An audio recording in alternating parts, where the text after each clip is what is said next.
नमस्कार मित्रांनो, मी उमेश. स्वागत आहे तुमचं मराठी टेक मित्र आपल्या यूट्यूब चॅनलमध्ये. महाडीबीटी पोर्टलवरती 100% अनुदानावर सोयाबीन आणि वेगवेगळ्या बियाणांसाठी ऑनलाईन अर्ज सुरू झालेले होते आणि यासाठी अर्ज कसा करायचा याचाही व्हिडिओ आपण या अगोदर पाहिला होता. भरपूर शेतकऱ्यांनी यासाठी ऑनलाईन अर्ज दाखल केलेले होते आणि त्याचीच निवड प्रक्रिया सुरू झालेली आहे. निवडीचे SMS शेतकऱ्यांना पाठवण्यात आलेले आहेत. ज्या शेतकऱ्यांना SMSद्वारे निवडीचा SMS आलेला आहे त्यांच्यासाठी पुढील प्रोसिजर काय असणार आहे याबद्दलचीच माहिती आज आपण या व्हिडिओमध्ये जाणून घेण्याचा प्रयत्न करणार आहोत.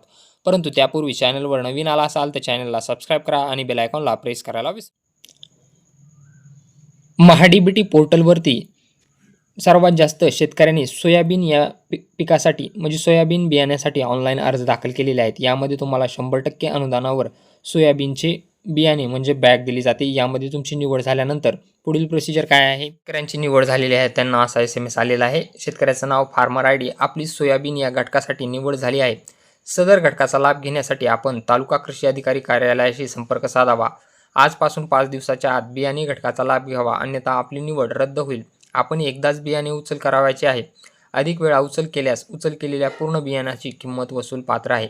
म्हणजे ज्या शेतकऱ्यांना हा SMS आलेला आहे त्यांनी काय करायचं आहे, त्यांचे जे कृषी सहाय्यक असतील, कृषी अधिकारी असतील त्यांच्याशी संपर्क साधायचा आहे.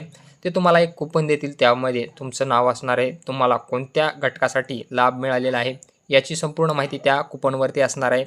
ते तुम्हाला एका कृषी दुकानदाराकडे जाण्यास सांगतील, जे शासनमान्य कृषी दुकाने असतील त्यांच्याकडे जाण्यास सांगतील आणि तेथून तुम्हाला सोयाबीनची बॅग घ्यायची आहे.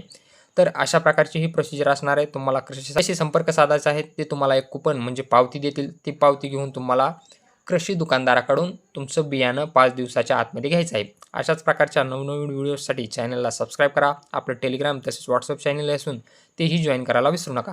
कमेंट बॉक्समध्ये नक्की सांगा की तुम्हाला हा निवडीचा SMS आला की नाही.